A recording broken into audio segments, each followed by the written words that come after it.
કુપોષણ કરીએ તો હેરાન હેરાન પરેશાન થઈ જાય. આપણે શુદ્ધ ભોજનને બદલે બધું ખાવા માંડીએ તો રોગી બનીએ, રોગી બની જઈએ.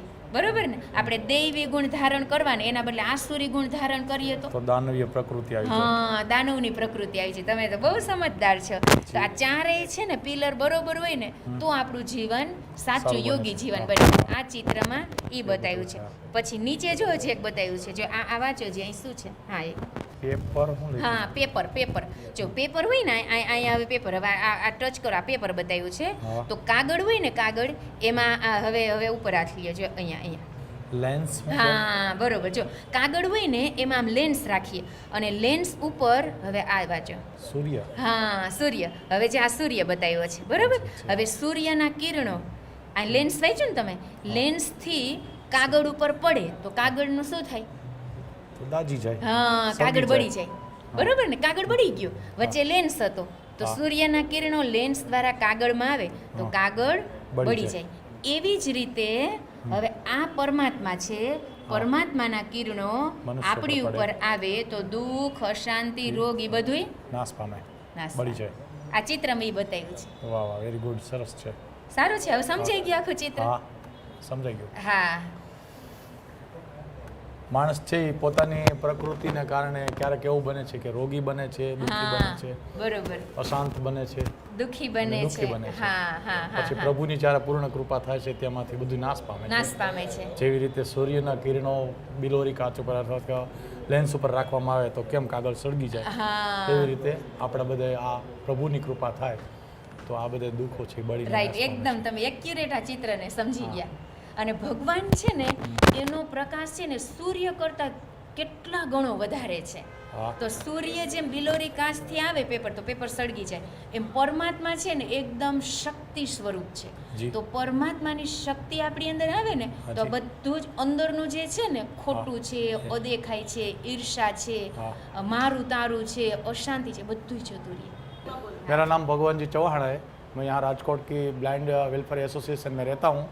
यहाँ रह के मैं अपना जो संगीत का कार्यक्रम है वो करता हूँ. और यहाँ जो ब्रह्मा कुमारी का यह जो आबू से आया है उससे मैंने चित्र बताया, उन्होंने वो चित्र मैंने देखा है, उनमें मैंने समझ मिली है कि हमारे यहाँ जो हमारे जीवन में रोग, दुख, પછી और क्या, अशांति और शौक, ये चारों अपनी जो प्रकृति है इनमें लगे हुए हैं. लेकिन हमें जो ईश्वर की कृपा होती है और ईश्वर की जो पूर्ण कृपा होती है तो उनसे हमें शुद्ध भोजन,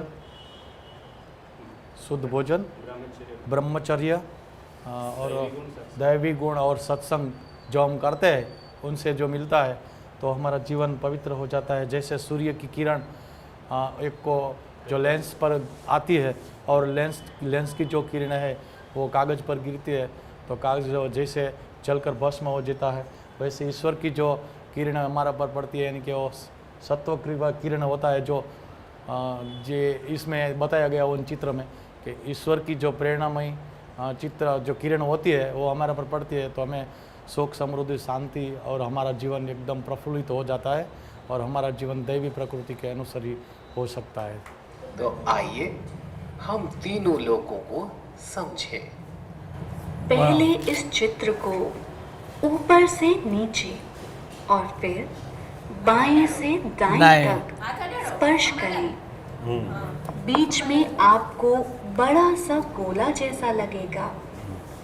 इस गोले के बिल्कुल नीचे से आरंभ करते हैं. बिल्कुल नीचे आ जाए. हाँ, यहाँ नीचे एक छोटा सर्किल के रूप में पृथ्वी बनाई गई है. पृथ्वी के दोनों और तिरछी दिशा में आपको सूर्य और चांद सितारे महसूस होंगे. ये है हमारा साकार मनुष्य लोक जो 5 तत्वों का बना है, जहाँ अभी हम हैं. इसमें सभी आत्माएं हड्डी मांस का स्थूल शरीर लेकर कर्म करती हैं और उसका फल सुख दुख के रूप में भोगती हैं तथा जन्म मरण के चक्कर में भी आती हैं.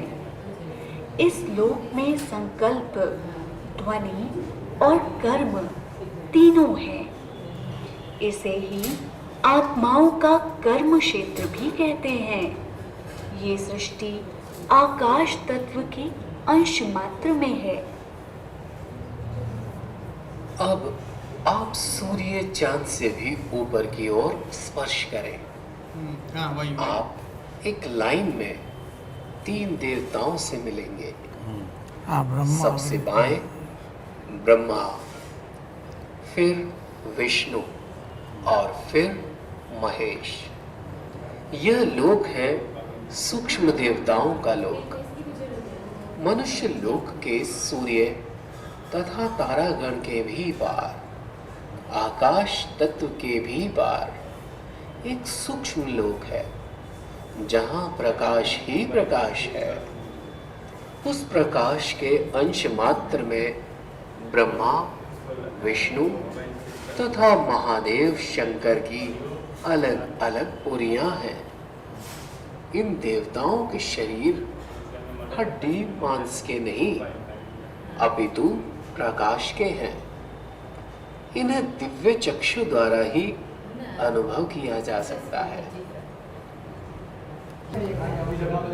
પરમાત્મા પરમધામ નિવાસી. હા, ભગવાન પરમધામના નિવાસી છે. હવે પરમધામ છે ને એ ક્યાં આવ્યું? તો એ માટે આ ચિત્ર સરસ મજાનું આખું બનાવ્યું છે. બરોબર. બરોબર, હજી નીચે સુધી હાથ લઈ જાઓ. આખું ચિત્ર અહીંથી શરૂ કરીએ આપણે. બરોબર, આ આખો પૃથ્વીનો ગોળો, યસ. અને આ પૃથ્વીના ગોળા ઉપર આપણે બધા મનુષ્ય આત્માઓ વસવાટ કરીએ છીએ. અહીંથી ઉપર જુઓ એટલે આ સૂર્ય, ચંદ્ર, તારાગણ આ બધું છે ને. હા હા હા હા, સૂર્ય, ચંદ્ર, તારાગણ આકાશમાં. એનાથી ઉપર એક સફેદ પ્રકાશની દુનિયા છે. આને કહેવાય મનુષ્ય સાકારી લો. પણ એનાથી ઉપર જે આ દેખાય છે ને પટ્ટો, હા. હા, ઈ વાંચો. ઈ શું લખ્યું છે?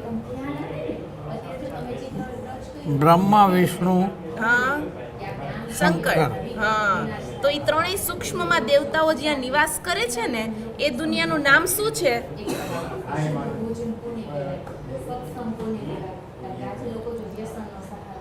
સૂક્ષ્મ લોક. સૂક્ષ્મ લોક. Very good. તો પેલું નીચે મનુષ્ય લોક, પછી હા, આ સૃષ્ટિ લોક, હા. અને એનાથી પણ ઉપર લાલ પ્રકાશની સોનેરી દુનિયા છે. હા. ત્યાં અહીંયા કોઈ જ વસ્તુ, વૈભવ, પદાર્થ, મકાન, જાયદાદ કશું જ નથી. નથી. આ બે- આ આપણું સાચું ઘર છે, ભગવાનનું રહેવાનું સ્થાન, અને આપણી દરેક આત્માઓનું રહેવાનું સ્થાન, જેનું નામ છે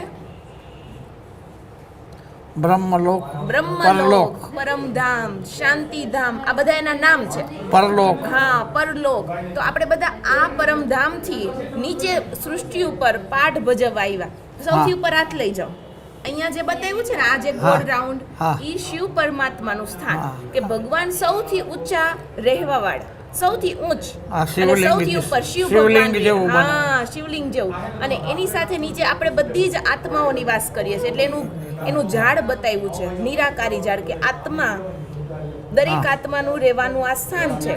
ત્યાં શરીર નથી, શરીર તો વિનાશી છે, હા. પણ આત્મા તો અજર, અમર, અવિનાશી છે ને. તો આત્મા ફરી પાછી પરમધામની અંદર, પોતાના ઘરની અંદર એ શાંતિનો અનુભવ કરે છે. બરાબર. અને ફરી પાછું નાટકમાં પાઠ ભજવવાનો સમય આવે ને એટલે ઉપરથી મનુષ્ય અહીંયા લોકમાં આવે. નીચે આવે છે. અહીંયા આવે. હા, ઈ આ ચિત્રમાં બતાવ્યું. જોયું ને ચિત્ર? મજા આવી ને? રાઈટ. હો. આ છે ને સૌથી નીચેનો એ સૃષ્ટિ, હા સૂર્ય, ચંદ્ર, તારા.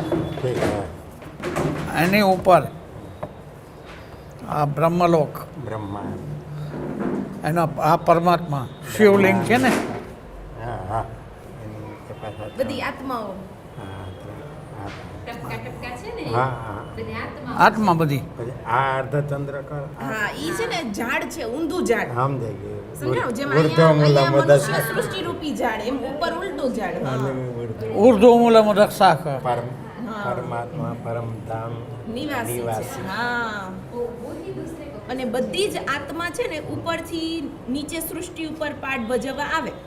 બ્રહ્મલોક હા, પરલોક. બ્રહ્મલોક, પરલોક, હા એ શાંતિધામ. આ જો અહીંયા શાકાહાર મનુષ્ય લોક લખ્યું છે. આ બ્રહ્માણી અને સૌથી આદિદેવ અને આદિદેવી બ્રહ્મા અને સરસ્વતી બતાવ્યા છે. એટલે નીચે ઝાડ છે. જો આ મનુષ્ય સાકાર લોકમાં ઝાડ બતાવ્યું. જો હા ઉપર જેવું ઝાડ હતું ને હમ, હમ. એવું જ ઝાડ નીચે. નીચે પણ ઈ છે ને સુલટું છે, સુલટું. ઉપર ઉલટું છે. ઉલટું હા જોયું ને, નીચે થડ હોય, આ પરમાત્મામાં હા. મૂળ છે એમ હા. બતાવવા માંગે છે અહીંયા પરમાત્મા ઉપર છે ને, હા, ઉપર ઉપર. પછી બ્રહ્મા વિષ્ણુ શંકર, ઈ 15મા બધી અધ્યાયમાં છે ઊંચી ઊંચી ઉર્ધ્વ આત્માઓ. મૂલમ અધઃ હા શાખમ. હા બસ હા એવી રીતે. અહીંયા બ્રહ્મા વિષ્ણુ જો અહીંયા ઈ સૂક્ષ્મ દેવતાઓ, હા. એને આપણા જેવું શરીર નથી. હમ. આપણે 5 તત્વનો દેહ છે ને, પણ બ્રહ્મા વિષ્ણુ શંકર છે ને એ લોકોને સૂક્ષ્મ છે, આકારી દેહ છે. હા પુરિયા એટલે બધા નિવાસ લોક બધા હા. પુરિયા. એટલે આ 3 લોકનું ચિત્ર છે. હા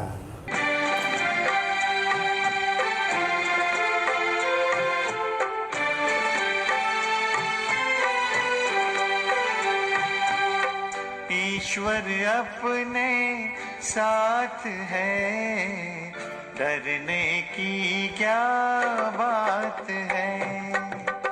ईश्वर अपने साथ है, डरने की क्या बात है। सदा सफलता साथ हमारे, सदा सफलता साथ हमारे, हाथ में उसके हाथ है।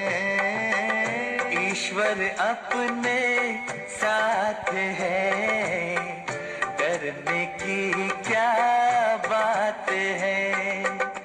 सदा सफलता साथ हमारे, सदा सफलता साथ हमारे, हाथ में उसके हाथ है। ईश्वर अपने साथ है, डरने की क्या बात है। शिव बाबा हमारे परम पिता, ऐसा लगता है कि कितने नज़दीक का रिश्ता है। उन्हें पहचान लिया हमने, उनसे जान पहचान बढ़ाने की कोशिश कर रहे हैं, लेकिन अब उन्हें याद करने का तरीका अभी भी तलाशना है। और इस पर बातचीत करने के लिए हर बार की तरह हमारे साथ हैं ब्रह्मा कुमारी सिस्टर शिवानी। ओम शांति। ओम शांति। आपने कहा शिव बाबा कि आपने हमसे पहचान कराई और इतना अच्छा एक एहसास दिया सिस्टर शिवानी। बहुत से दर्शक इस बात को ज़रूर महसूस कर रहे होंगे कि हाँ, यही हमारे परम पिता हो सकते हैं, क्योंकि पिता ऐसा ही हो सकता है, वो परमात्मा ऐसा ही हो सकता है, और कैसा तो हो ही नहीं सकता। लेकिन उन्हें याद कैसे करें? आपने कहा कि मेडिटेट करने का एक तरीका, मेडिटेशन से ही उन्हें याद किया जा सकता है, उन तक पहुंचा जा सकता है, कम्युनिकेट किया जा सकता है। कैसे किया जाए मेडिटेशन? और उसके अलावा एक बात मैं ये जानना चाहती हूँ कि मेडिटेशन के साथ साथ हम मंत्रोच्चारण करते हैं, कई बार मंत्रोच्चारण किया जा रहा है, मेडिटेशन के और भी प्राणायाम है, कुछ और तरीके होते हैं, तो ये मेडिटेशन कुछ खास है, कुछ अलग है? हाँ, पहले तो हमें डिफरेंस समझ लेना चाहिए। जैसे कई लोग पूछते हैं कि हम प्रार्थना तो करते ही हैं रोज, तो अब ये नई चीज करने की क्या जरूरत है? You know what is the difference between prayer and meditation? प्रार्थना हम करते, मैं भी बचपन से करती आई थी, तो मुझे सिखाया गया था कि गायत्री मंत्र आपको रोज बोलना है, तो मैंने विधि पूर्वक, मतलब पता नहीं कितने साल, may be 20 years or whatever, every day without fail. लेकिन even today I don't know the meaning of it, of what I was saying. Yes.